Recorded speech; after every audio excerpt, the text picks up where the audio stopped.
How many of you guys have pets? Oh, nice. Okay. So, of course, we love them, we care for them, we play with them, we feed them. But there are some people who sexually assault these innocent animals in the name of love. Yeah, they do exist. A very good evening to everyone. Allow me to present in front of you a poster on zoophilia with the help of the tale of Koko, an imaginary cartoon character that is made up by me, Harshita, and my friend Dev, who is sitting somewhere in the auditorium. But first, we should know what exactly zoophilia is. According to the American Psychological Association, zoophilia is a paraphilia in which non-human animals are repeatedly preferred and exclusively used in order to achieve sexual gratification and excitement.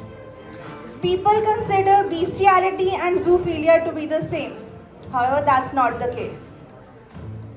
A person experiencing sexual attraction towards animals is a zoophile, but actually going through the act is what we call bestiality. I hope that's clear. Yeah. Coming to Koko. He is a 20-year-old student who is arrogant, he is freaky, he is a bad boy, and he is an alcoholic. Let's hear the tale of Koko through various episodes. In the first episode, Koko was seen going on a walk with his friend, and while returning home, he saw a little puppy barking on him. "Don't bark at me," he said. But the little puppy obviously didn't stop. Infuriated by that puppy, Koko grabbed a stick and thrusted it inside the puppy's butt. I know. Yeah, he did that. The puppy was whining in pain, and which made Koko very happy and satisfied. I don't know why. You know what he said? "Don't you ever bark at me again." After which, Koko went back home and carried out his day like usual. In the second episode of the tale, Koko was at his friend's house and he had some argument with him, after which he left the place angrily. While going back home, he saw another female dog sitting quietly. Recalling how happy he was when he abused the little puppy last time, he again grabbed a stick and he started beating up this dog. But this time he was so angry that he actually forcefully started having sex with this dog, which made him feel better. Is it too disturbing for you guys? Okay, no? Let's move on to the more disturbing part then. Koko had this notion in his mind that he can have sex with dogs whenever he is feeling angry or he is frustrated. So in the final episode of the tale, Koko was actually looking for a dog on the streets, but he found a cow instead. He made sure that no one is around and started having sex with the cow, as you can see. Koko continued this practice of having sex with animals whenever he is angry or he is frustrated. But eventually he started developing sexual attraction towards them. Now he doesn't need to feel angry or frustrated to have sex with them. He is sexually attracted towards them now. Yeah, he has become a zoophile. You guys may have heard that you can judge the heart of an individual by his treatment of animals, right? But as criminology students, it is our duty to understand what exactly went wrong, what factors made Koko a zoophile.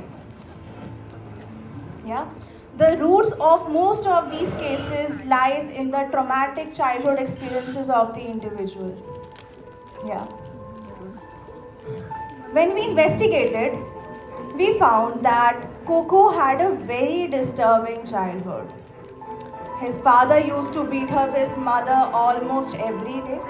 And this interparental violence happened so regularly that it created a rift in Koko. His school life was not better either. At times, he was physically and sexually abused by his seniors when he was in school.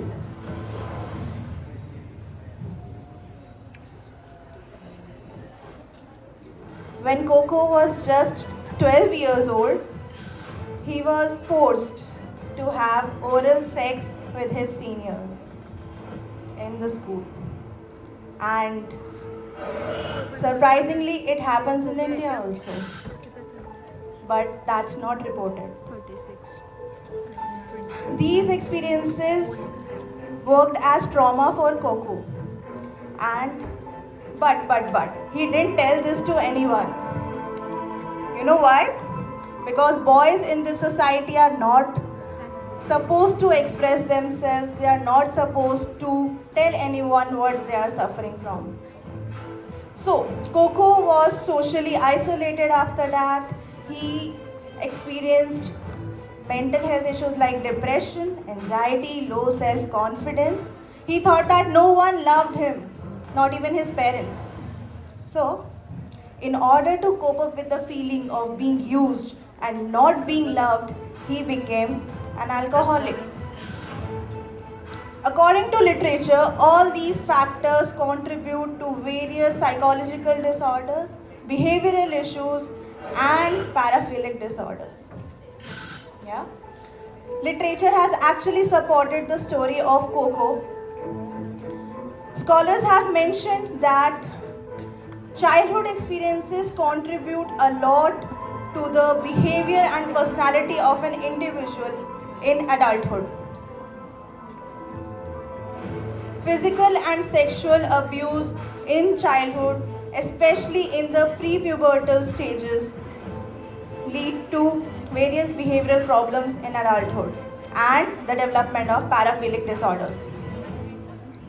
You guys must be wondering that this is such a hypothetical story and that it doesn't exist in real life and she's just bragging about something. But that is not the case. Have you guys ever heard about Noorie rape case in Mumbai that happened in October 2020? Yes. I guess some of you. Let me tell you all. Noorie was an 8-year-old dog who was raped inside the Galleria shopping mall in Mumbai, which happened in October 2020. After which she was taken for medical treatment, and surprisingly, doctors found that there was an 11-inch wooden stick shoved inside her genitals. 11-inch wooden stick. Can you imagine?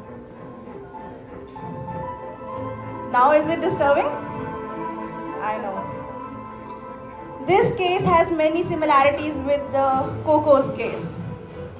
Zoophilia and bestiality are rarely discussed topics due to the sheer lack of knowledge. But do you guys know that this conduct is actually a punishable offense in the Indian legal system under section 377 of the Indian Penal Code? Yeah? Just like serial killers first experiment killing on animals and then move on to the humans. It has been found that zoophiles operate in the same manner. Let me tell you an interesting fact. There is an intersection between pedophiles, zoophiles, and necrophiles. These conditions exist together and one can lead to the other. So in order to prevent that from happening, we should at least study and understand them. Right? With this, I conclude myself. Thank you so much.